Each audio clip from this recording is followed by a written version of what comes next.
Thanks for tuning in to Becoming Something, where we promise to keep the conversation honest and real for young adults in their 20s and 30s. Every moment we live is training for a future moment, and that's why we do this podcast, because we want you to be prepared for everything that life is going to throw at you.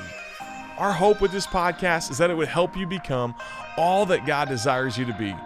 So with that in mind, let's jump right in to this week's episode of Becoming Something.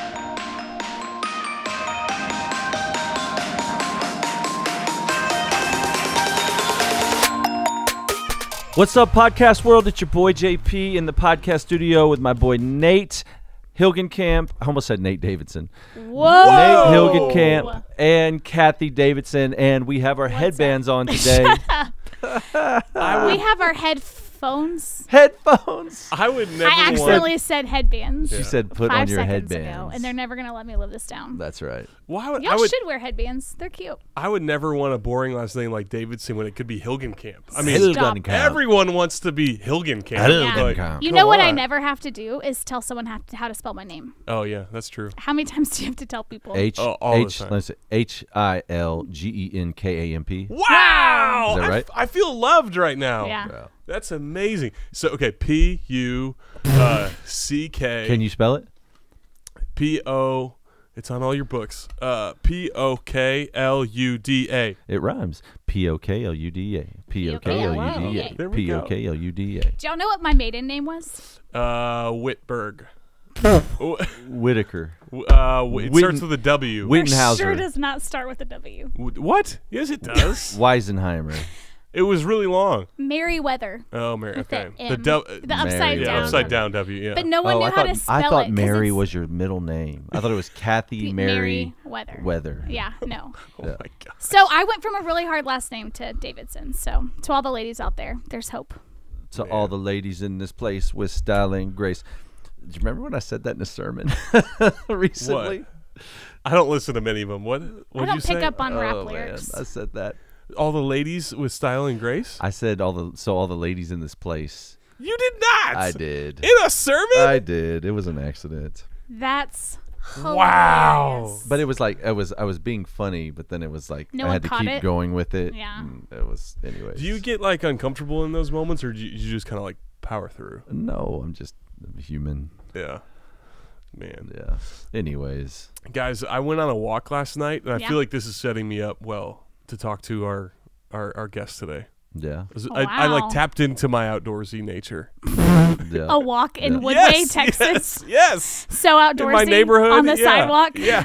We actually don't have a sidewalk in our neighborhood. Big big name today. This You is wanna a break big it to him? day. You want to break it to him? John Eldredge. He's Let's go. he's a legend. Like, he's written like a he's- million books. How long has he been writing books? You calling him old? Come on. No, I'm just saying he How has many so books? How many many books has he written? A lot. Hey, I don't let's bring him on. I'm so Okay, great. excited. John Eldredge, welcome to the Becoming Something podcast. Thanks for jumping on with us. I'm honored, guys. Thanks Man. for having me on your show. We're on with a legend. With Truly. a legend. Truly. Where are you? Like, where do you live? I am in Colorado Springs, Colorado. Oh man, the Christian Mecca. That's what's up. I love it. I love Well, it. it used to be. It Yeah. used That's to what I was going to That's say. what I thought know. it was I in know. 2000. Yeah. That's very fair. So I want to talk about this. This is Resilient. This is your new book. When did this come out? Gosh, just a couple weeks ago. Oh, Okay. wow. Congrats. So everybody needs to get it. We are going to, I mean, the most appropriate book for this day and age, I would say, for this time, restoring your weary soul in these turbulent times. And then I just would confess on the front end, this is not normal. So, as you guys pray for me, don't think this is every night. But I feel like I got about 2 hours of sleep last night. Are you Oh. serious? And so I'm looking at this, like, restoring your weary soul, and I'm You're feeling weary. just eating it up, So let's definitely talk about it. This may become a counseling session if you're up for that. And so you know are what? a counselor, Maybe- right? yeah. Yes, maybe we can bring a little recovery right here today. So good. I'm so in. I am so in. So like, yeah, what is the biggest the main idea of the book? What prompted you to write this? Like, why did you feel like this is something that would be beneficial to the world right now? Yeah. So I guess the big idea and the big offer, the big idea is you go through a car accident, you have all the adrenaline, you kind of rally for the moment, you can do the police report. You're almost like on a high because your body's just surging, right, with all those trauma chemicals. But then it's weeks later, sometimes even like 6 months later, you go, where are these headaches coming from? Why do my back feels terrible? So there's the event and there's the after effects. We are now in the after effects of the last 2 years. The pandemic, the high octane politics, the tension, all that stuff. Okay. Yeah. So we're in the after effects, kind of like you're feeling this morning. Actually, you are our perfect example. Yeah. You feel like crap. Yep. True. Yeah, because it's the after effects of a lousy night. Right. Right. Okay. The whole world is like that right now. Actually, the whole world is feeling like you're feeling. Low reserves, little foggy. And that's why I wrote the book, was because everybody's pretending like we're fine. Like you can travel, you got concerts. What's the problem, people? Yeah. As a therapist, I'm like, whoa, hang on, folks. We haven't paid the bill for this yet. Yeah. And so that's the predicament. And then the offer is so beautiful. The offer is resilience from God. Yeah. Is there a particular kind of therapy that you specialize in? And like, as I say that, like, I think like cognitive behavioral therapy, those kinds of things. Is there anything that you specialize in? I'm actually sort of an existentialist, to be honest, if you wanted to kind of look into like treatments. Like, I'm really kind of into human experience, your story of your life, how you're interpreting the narrative. Yeah. I love it. And so in the book, you kind of start out with a metaphor or illustration of a camel. Is that something that you're comfortable giving away? I thought that was interesting. Yes. I just thought this was fascinating that camels, they have this legendary resilience, right? You want to get across the desert, you take a camel. Yeah, you don't take a Volkswagen, you take a camel. And they go thousands of miles and then they just drop. Like, they don't give you an indication that they're running out of gas. There's no warning light. There's no warning light on a camel. They just go and go and go, and then they drop. And I was thinking about human beings. We have a phenomenal ability to rally. Like, we all rallied. Way to go, everyone. Yep. You're rallying right now. Thank you, Jonathan, for rallying for this. Absolutely. People rally for weddings. They rally for the birth of a child. You rally to get through a pandemic. But the problem is you tap into your reserves. Yeah. And at some point, those run out.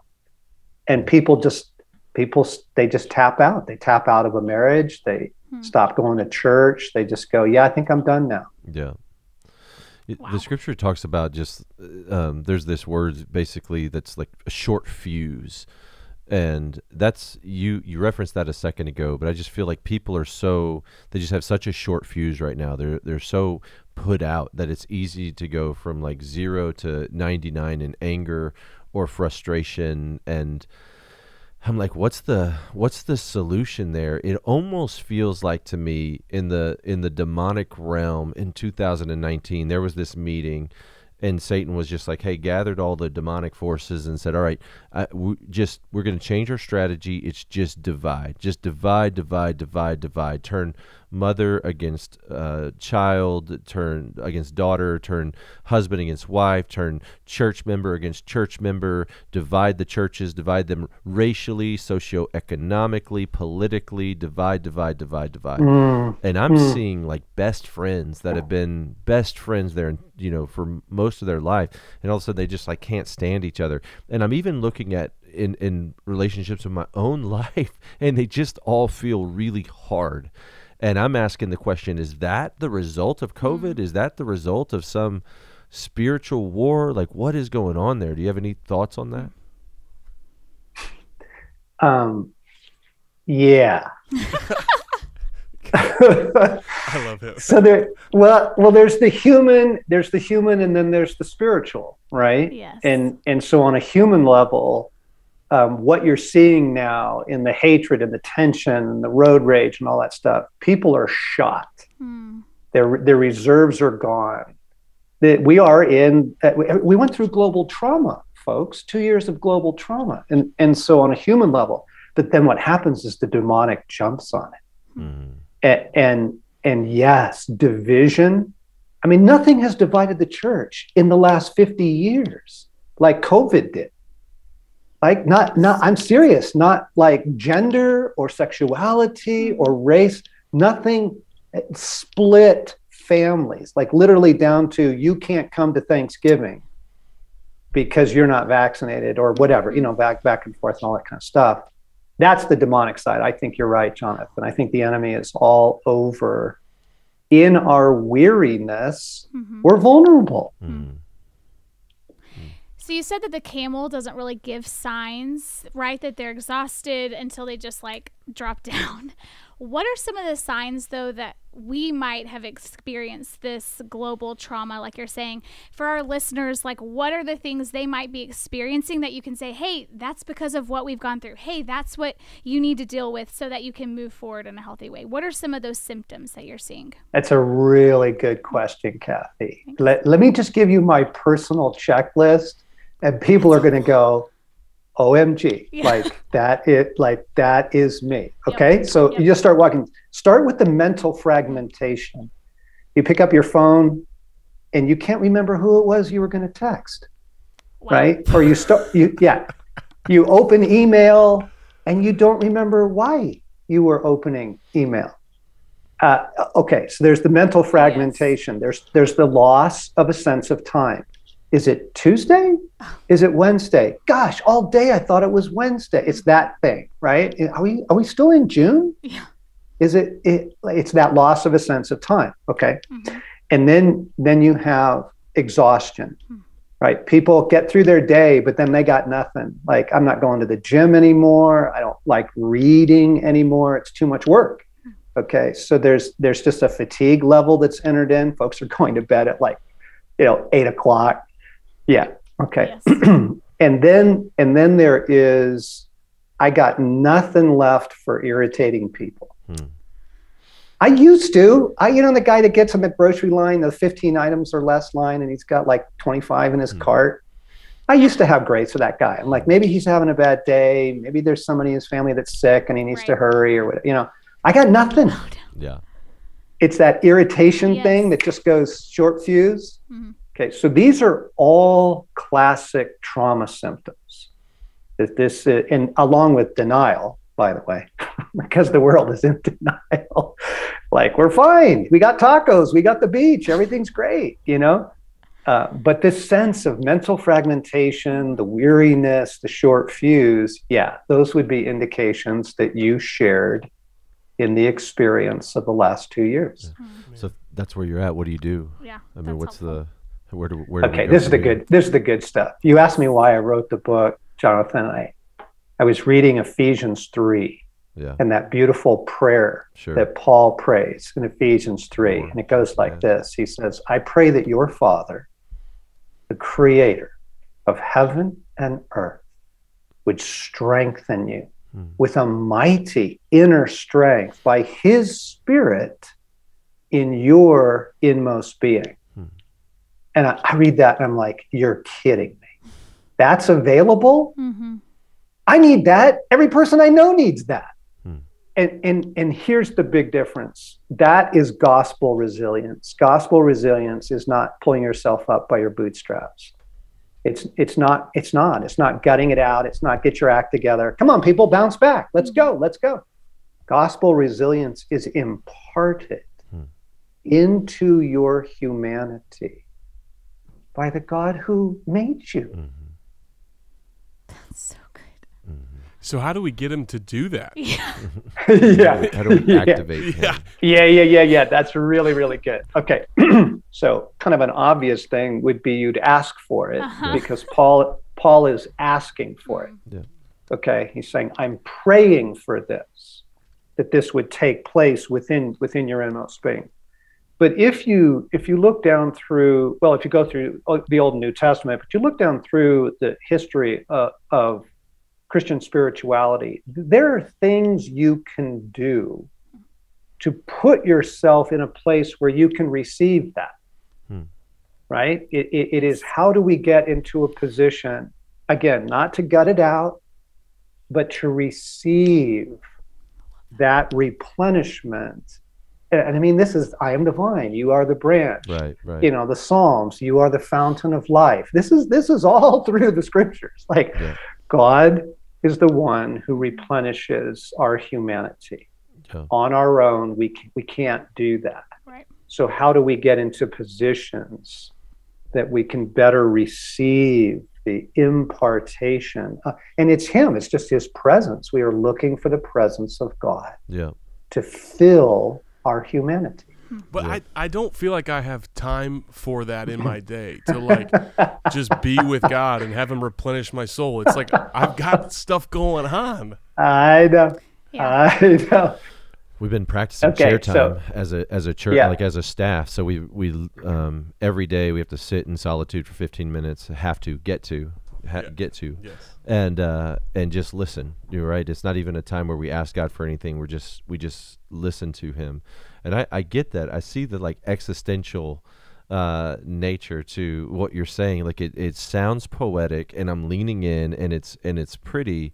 But I'm still like, okay, but like, what do I do? You know, like what is like the I'll next give thing? you, And I don't want to give away the book. The book is Resilience with John Eldredge, the legend. Let's give it away. Let's give it away. Yes. Let's Okay, do it. I'm taking notes. We're giving away the book, this guys. Is so good. Heck yeah, man. Let's go. Because this is about recovery. This isn't about selling books. Yeah. Okay. Come on. So I know. I'm just going to give you. That's why you all need to buy it. Yes. Give you some practices here. The first one is called Benevolent Detachment. Oh. Okay, this is 1 Peter 5:7. Cast all your cares upon him because he cares for you. Benevolent detachment is learning to release everything to Jesus. At some point in your day, you just pause. Maybe it's during your chair time. You pause during your day. Honestly, this takes 60 seconds, folks. This is not a big ask. Okay? You pause and you say, Jesus, I give everyone and everything to you. The news report I just read, the health of my aging parents, my frustration at work, like learning benevolent detachment offloads, because you're burning through so much of your reserves, worrying about stuff, obsessing over stuff, thinking about that email you want to send, all that. Like benevolent detachment, where you offload it just all onto God, put it on a bigger set of shoulders, right? So good. Hugely relieving. Yeah. That's awesome. Man, that's good. Well, that's a lot easier than what I thought you were going to say as the Wild at Heart guy. I thought you were going to tell me I'd need to go wrestle a grizzly bear to become more resilient or something, but that's awesome. Right. Yeah. Okay, let me give you another one. Yeah. Okay, Let me give you another one. Yes. Because I am the Wild at Heart guy. So the healing power of nature. Beauty heals. Beauty heals the human soul. Okay. He makes me lie down in green pastures. Man. He leads me beside still waters. He restores my soul. So good. during your day, where's your beauty? Get beauty in your day. It's music. It's the park. It's your back deck at after dinner, and it's just quiet. Yeah, do you have a good back deck? No, I'm just saying Nate is my your beauty. beauty. Like Oh my gosh. just being in his presence. Unbelievable. That's so great. simple, A great connection okay? to Psalm 23, though. I'm like, yeah, that's absolutely what he's. It's That's so it. true. Yeah. Man. Yeah, beauty heals, nature Beauty heals. But in our high technology world, we just go without it for weeks, Yeah. Yeah. months, right? Yeah. And the soul just starts to shrink without it. Okay. Yeah. So where's the beauty in your day? Where are you getting beauty? Where are you getting Psalm 23? That's good. Okay. Yeah. Man. Now here's another one. Yeah. Can we get another one? You get it, guys. I'll deal this out like Here's- ice cream all day Here's long. what's funny.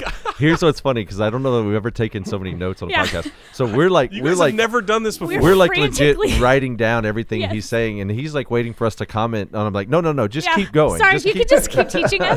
I want to talk about Unconverted Places. Is that where you're going next? Well, we can. But Okay, let no, me go somewhere yeah. first. Great. Yeah, okay. That'll be part 2. Stop Here's part dressing him one. up. I know. I want to learn from We're him. receiving right now. I know. part one of that is this, is that what it means to be saved, what it means to be a follower of Jesus, what it means to come home is union with God. And most people don't understand this. Like, it's not just faith in God. Yep. It's not just obedience. Your soul is literally designed for union with God. You are like half a being, and the other half is your creator, is Jesus. Okay? So put your hands together like you're praying, kind of the classic palms together. That is a symbol of intimacy. You and the Father, you and the Son are close. Now fold your fingers in while you're holding those palms together. That's union. That your being and the being of God are literally meant to be intertwined. This is where we receive sustenance, strength, courage, kindness, love, valor. This is from the union of the soul with God. Yeah. And the reason I have to describe that is most people are not thinking about their relationship with God like that. Yeah. Right? Right. Yeah, I mean, you're a it's pastor, like disconnected. Jonathan. You go to church or you do a Bible study in the morning, but then you go the rest of your day without being connected to the vine. I see this all the time. I even struggle with this. Well, that's one of the things that's most attractive about you is the way you talk about Jesus. Like I was listening to you on a different podcast, and you're like, yeah, I was looking out at my pond and just really wanted to work on that, and Jesus just told me not to, so I didn't. And I'm like, how do I get that? Like, how is that your relationship with Jesus? Yes. Well, first off, we've got to reintroduce the idea that Jesus still speaks, folks. Yeah. Like, he loves to talk to you. Okay. Yeah. Behold, I stand at the door and knock. If anyone hears my voice. Yeah. And opens the door, right? I mean, Hebrews, today, if you hear his voice, do not harden your hearts. John 10, my sheep hear my voice. Learning. Now we're off onto a different subject, but learning to hear the voice of God is a treasure. Yeah. We just did a podcast on that, right? Yeah, we did. You did? Yeah. Trying to discern the voice of God. We should have talked to him first. Yeah, absolutely. Because I feel like you're the master at it. So I have benevolent detachment, healing power of nature, union with God. Is there something else? Yes. Well, okay. So then you can go to the question about unconverted places. Okay, Nate's question about unconverted places. Yeah. Because again, what it means to be saved is to be inhabited by Jesus. And that's actually the fruit of that prayer in Ephesians 3, by the way. When Paul says, hey, I pray that the Father would strengthen you in your inmost being, the next sentence is, so Christ would be at home in your heart. Yeah. Okay, so to be saved is to be more and more inhabited by Jesus, right? So there's places in us that he has, and there's places in us that he does not have. Yeah. That's so true. Yeah. And it's those places, those unconverted places in us that take us out. It's our anger, it's our obsession, right? It's our little indulgences. It's, your fixation on sports or whatever it is, right? Yeah. So when those unconverted places show up, you pray, Jesus, save me here. Save me here. I need salvation in my sports addiction. Yeah. I need salvation in my anger. I need, right? Absolutely. Yeah, because most people don't ask for it. They just beat themselves up. Yeah. They just go, just assume that that's how they'll always be, right? Like I'll always be a little selfish, or I'll always be this person. Yeah. And in reality, like, have we asked God to fix that part of us? Probably just conform me more to the image and the character of Jesus. This is an area of my life, Lord, that I sense I'm holding on to, that's not yet conformed to the image and the character of your Son. Would you devour that by the power of your Spirit? Yeah. Yes. Yeah. Inhabit it. Yeah. Inhabit this, right? So it's not. Again, there's a place for discipline. There's a place for obedience, absolutely, but only as Christ inhabits us. You're not gonna overcome that rage without Jesus inhabiting it, right? You're just not gonna fix it with discipline. It doesn't work, man. I've counseled way too many people. Like, Doesn't work. Yeah. He has to fix us. That's so good. I feel like a part of the wake of COVID 2020, all the things is just a critical spirit. I see that everywhere. And in dealing with criticism, like I love people. Like I don't want to be live for the approval of others. And I want to live for the approval of God. I believe that I have his approval through Jesus and to operate from that. And yet it's just easy to get down where if you just turn, there's just a lot of negativity. And I know that you have critics, and so you've navigated these waters. Like, any best practice there? Like, how do you deal with criticism? How do you deal with critics of your ministry or your message? And I'm saying especially like when they're Christian, like they claim to be the same tribe, but they're coming after you. Yeah. It's hard. Yeah. Yeah, I love this comment. You understand that each of these questions is a podcast. Yes. Yeah, absolutely. For sure. I mean, that's a really important question. That is. So let's riff on that for a little bit here. Okay. So first off, criticism will expose in you where you are not grounded in the love of God. It will, because if it really takes you out, then that means your identity was in that talk, in that book, in that dinner, in that, it will expose. So use it. Let it. It's awful, and I want to get to the awful part in a moment, but it will expose where you still are looking for your identity in things other than the fact that you are adored as a daughter, you are loved as a son of God, right? So, yeah. Okay, now it is vicious, and the scriptures actually take blessing and cursing really, really seriously, because they are real things. They're not just ideas. Like when you bless someone, when you bless a child, it works. Wow. Goodness comes to them. Okay, when you curse something. Jesus and the fig tree, right? That fig tree was dead the next day. Like, that's not just Christ. Like the Old Testament, and those guys, they feared cursing and they sought blessing because they knew that there was a principle there that God had built into the world, okay? So when someone is critical of you, the first thing I do is I bring the cross of Christ against it. Okay, Galatians 3, Christ became a curse for us. Yeah, let's go. It's like, no way, man. I'm not going to let this land on me. You are projecting bad juju my way. Like, cross of Christ between us. Honestly, this stuff lands on you as a kind of curse, as a kind of judgment. Yeah. And I don't want to carry that. So, cross of Christ between us. And what's beautiful about that is, when the cross of Christ comes between us, only Jesus gets to operate between us, right?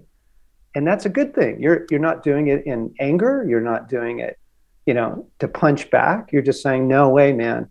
Like, I bring the cross against that criticism, and I keep the cross between us and this critical person. Yeah. Yeah. I love it. The book is Resilient. John Eldredge. Kathy's going to ask one last question. I'm sorry. Go for it. And this also should be its own podcast topic, but I'm just going to ask it because I have you here right now. But you mentioned about hearing God's voice. You talked about it. It is evident in the way that you talk about Jesus that you're communing with him, you're talking to him, but also hearing from him. Could you just give us maybe a tip or two as we're trying to learn how to hear the voice of God? Yes. What does that look like for you? Yes, I can help you so much with this. Okay. Do not start with big questions. Okay. This is what people do. They start with like a mother of all, should I quit my job this week? Is it time to move to Africa? Like, you want me to become a missionary, Lord? Like, people start with double black diamonds. And that's not how you learn to ski. That's not how you learn to drive a car. That's not how you learn to play an instrument. Start with simple things. Do you love me? Would you like us to have my parents for dinner? Start with really simple Would questions. you really ask that? I ask it all the time because when the whole thing is drama. If there's high drama, you're not going to be able to hear the voice of God. Wow.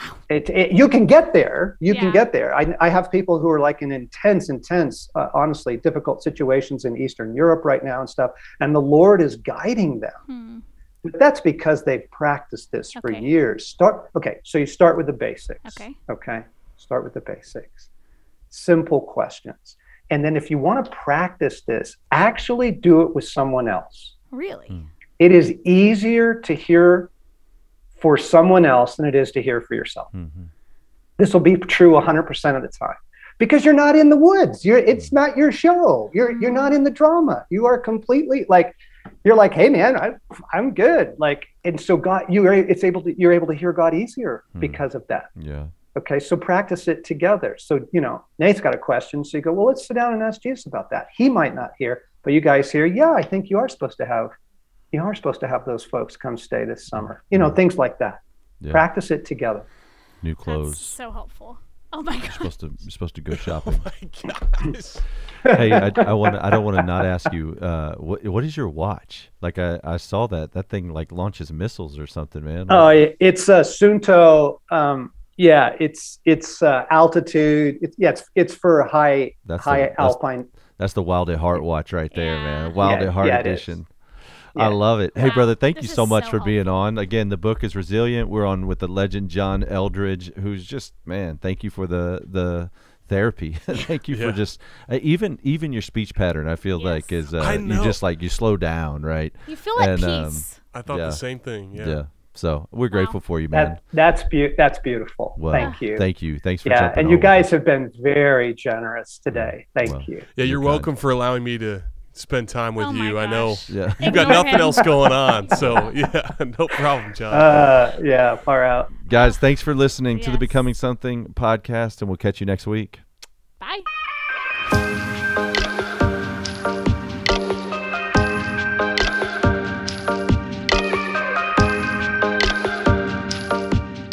Thanks for tuning in to Becoming Something, where we promise to keep the conversation honest and real for young adults in their 20s and 30s.